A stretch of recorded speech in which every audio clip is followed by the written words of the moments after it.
Buenos días a todos y a todas, bienvenidos de nuevo a la Cápsula del Saber, su programa favorito en el que saber más es el pan de cada día. Los acompaña su locutor favorito, José Francisco Capetillo.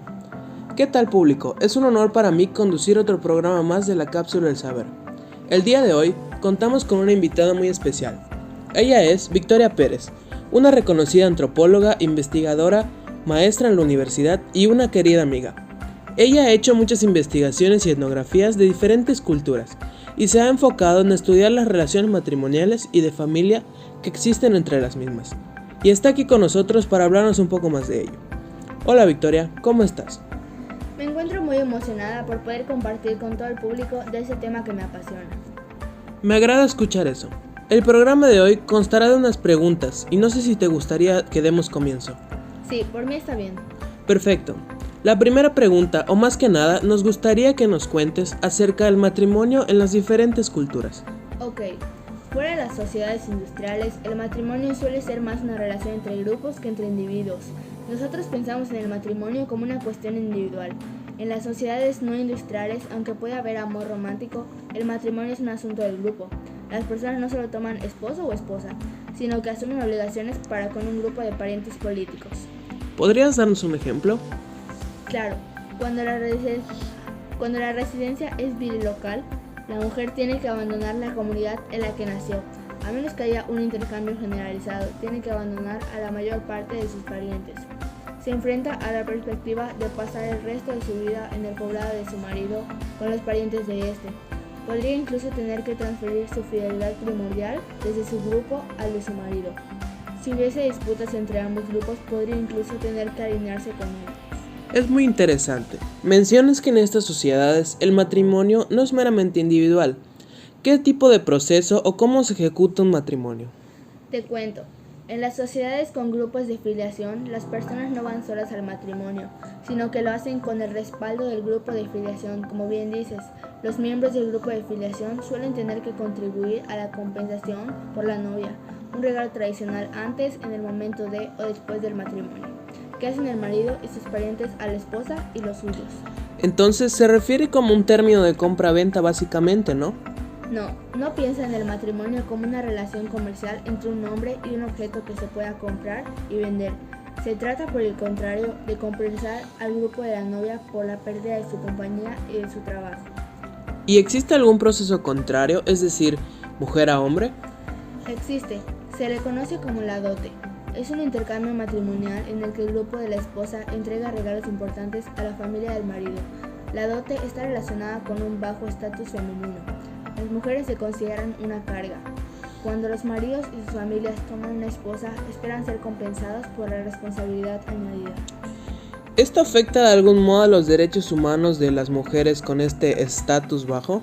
A veces, cuando la dote se considera insuficiente, la novia puede ser hostigada y hasta maltratada.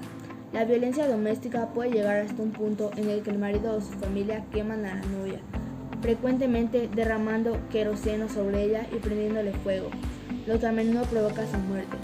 En 1990 se informó del fallecimiento de 4.835 mujeres indias en este tipo de incidentes. Y en cuestión de cantidad de participantes en el matrimonio, ¿qué nos podrías decir? Es más común ver poligamia en estas sociedades. Las dos formas de poligamia son la poliginia y la poliandría.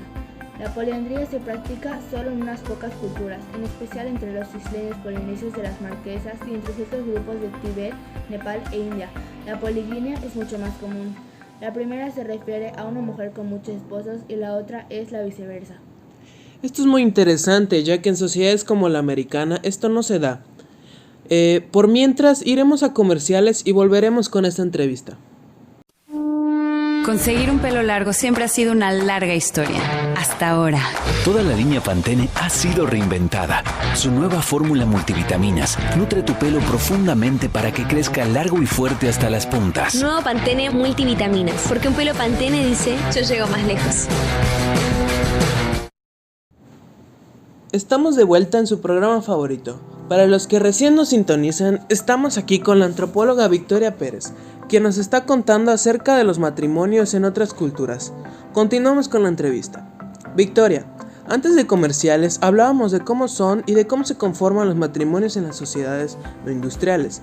Ahora me gustaría tocar el tema de las separaciones. ¿Cómo se lleva un divorcio o qué sería lo equivalente a esto?